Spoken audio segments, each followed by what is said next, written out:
है। जिस गली में शहर के अंदर आपको नाली के अंदर खून मिले तो कृपया करके मुझे या मेरे संगठन के व्यक्ति को बताएं, हम इन्हें बताएंगे कि ईद किस तरह मनाई जाती है।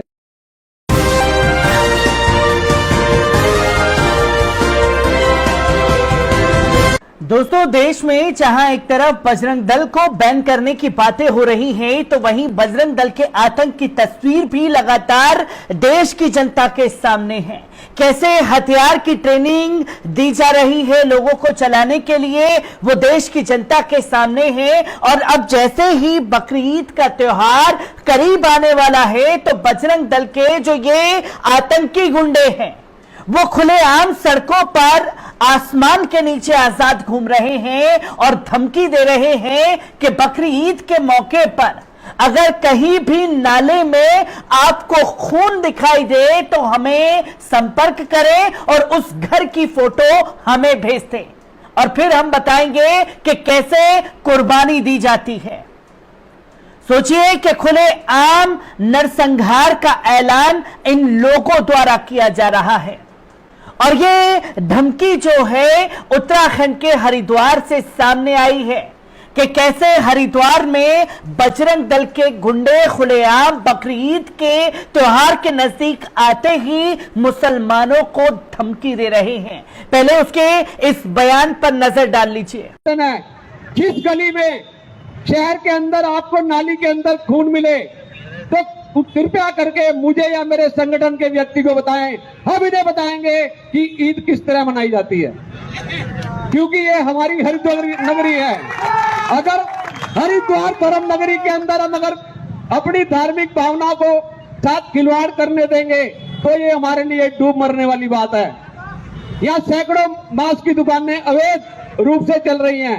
ये चिकन सेंटर जो राम भगवान और दुर्गा चौक के बीच में खुलेआम, क्या भगवान जी की आरती करने से क्या फायदा? भगवान जी की आरती करने से क्या फायदा? डफली बजाने से क्या फायदा? भगवान राम जी की पीठ के पीछे चिकन सेंटर, वहां पे खुलेआम बार चल रहे हैं। हमारी जिला प्रशासन से, सरकार से अनुरोध है कि इनकी जितनी भी दुकानें मांस की हैं या वो नशे, ये जो ठेका शराब का नगर निगम क्षेत्र में आ गया, पहले जो है ये अंग्रेज शराब का ठेका जो है हर की पौड़ी से 15 किलोमीटर दूर था, 20 किलोमीटर दूर। जब भाजपा की सरकार आई 5 किलोमीटर ये ठेका और आगे आ गया। अगर अगली बार भी भाजपा की सरकार आई यही ठेका ऋषिकुल के अंदर होगा। ये हमारी धर्म नगरी के साथ खिलवाड़ कर रहे हैं हमारे भाजपा के विधायक आदेश चौहान, मदन कौशिक। इन्हें सिर्फ हिंदुओं के वोट चाहिए, इन्हें हिंदुओं से कोई लेना देना नहीं है। एक हमारे भाजपा के नेता नए नए उभर रहे हैं, वो उन्हें मेयर की टिकट चाहिए, वो एसओ साहब के पास गए, गौ हत्या करने वालों को टेके, उनकी पैरवी करने गए। कितनी शर्म की बात है।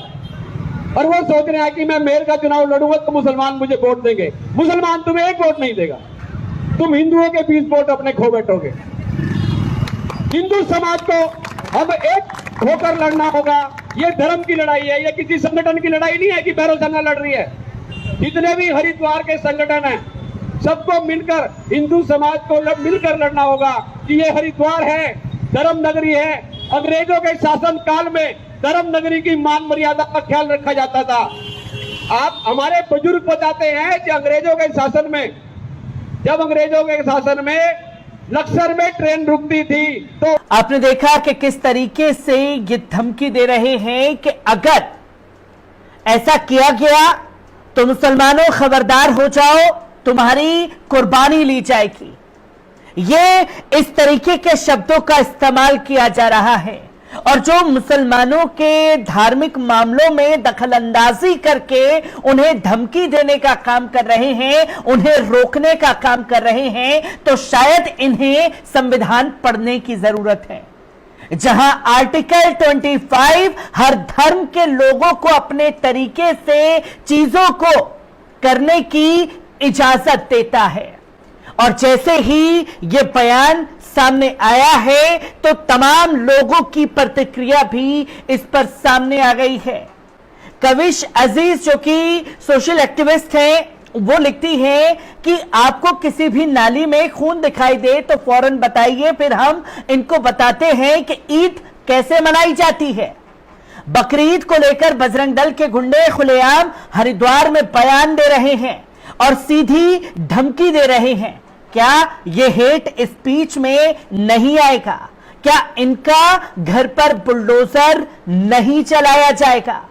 ये पुष्कर धामी जी से सवाल लोग करते हुए दिखाई दे रहे हैं। तो वहीं एक पंडित सुधीर लिखते हैं कि योद्धा जो तस्वीरें दिखाने की कोशिश करती है, देखिए इस भाई का तरीका भी एक बार देख लेना चाहिए।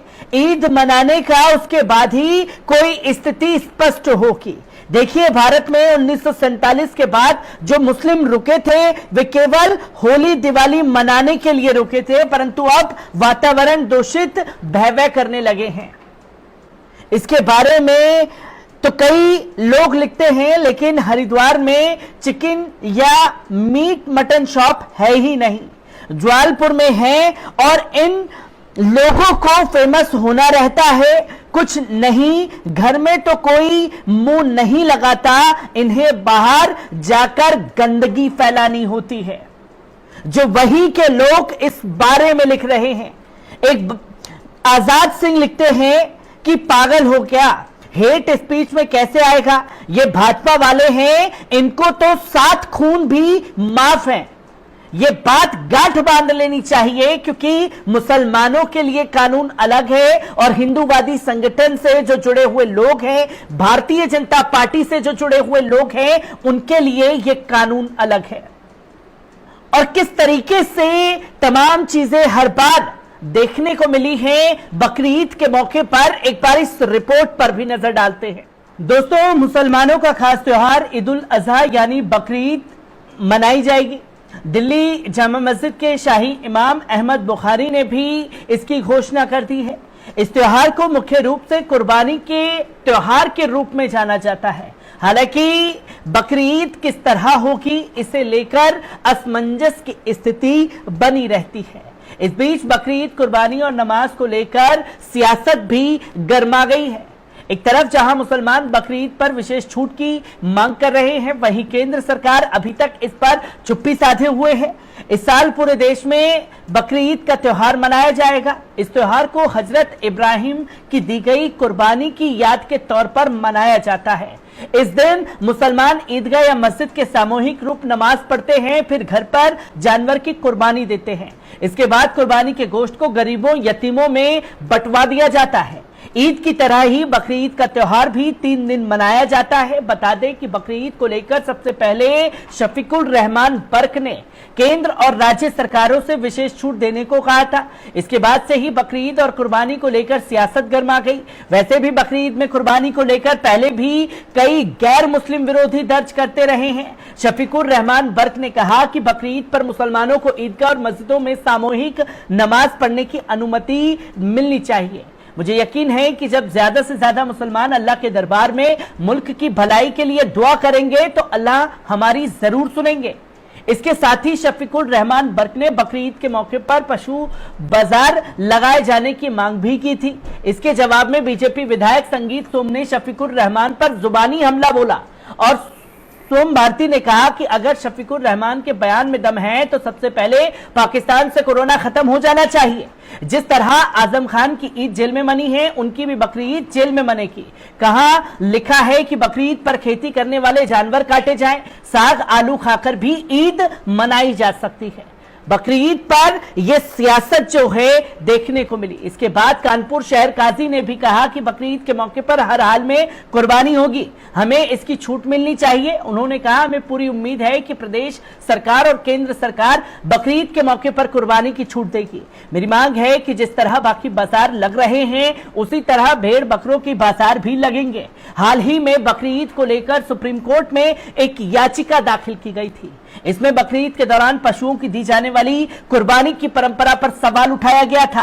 याचिका में यह भी कहा गया था हिंदूवादी संगठनों द्वारा कि बकरीद पर जानवरों की कुर्बानी पर रोक लगनी चाहिए। याचिकाकर्ता ने बकरीद में दी जाने वाली कुर्बानी को असंवैधानिक बताया था। इसमें गृह मंत्रालय, कानून मंत्रालय, पर्यावरण और वन मंत्रालय और पशु कल्याण बोर्ड को प्रतिवादी बनाया गया था। आपकी जानकारी के लिए बता दें कि भारतीय संविधान बकरीद को मौके पर कुर्बानी की इजाजत देता है। भारतीय संविधान के अनुच्छेद 25 ने धार्मिक परंपराओं को निर्बाध रूप से मनाने की गारंटी दी है। इसी के आधार पर सुप्रीम कोर्ट ने 2015-16 में बकरीद के मौके पर कुर्बानी को रोकने के लिए दाखिल दी गई याचिका पर विचार करने से साफ तौर पर इनकार कर दिया था। पर ये लोग ना तो संविधान को मानने वाले लोग हैं और ना ही ये लोग सुप्रीम कोर्ट को मानने वाले लोग हैं, क्योंकि इन हिंदूवादी संगठनों को ये लगता है कि देश में यही माय लॉर्ड हैं और जो फैसला देना चाहें वो सुना देंगे और मुसलमानों को खुलेआम धमकी देते हुए दिखाई देंगे। हर एक तस्वीर से आपको रूबरू कराता रहूंगा। दीजिए इजाजत, शुक्रिया।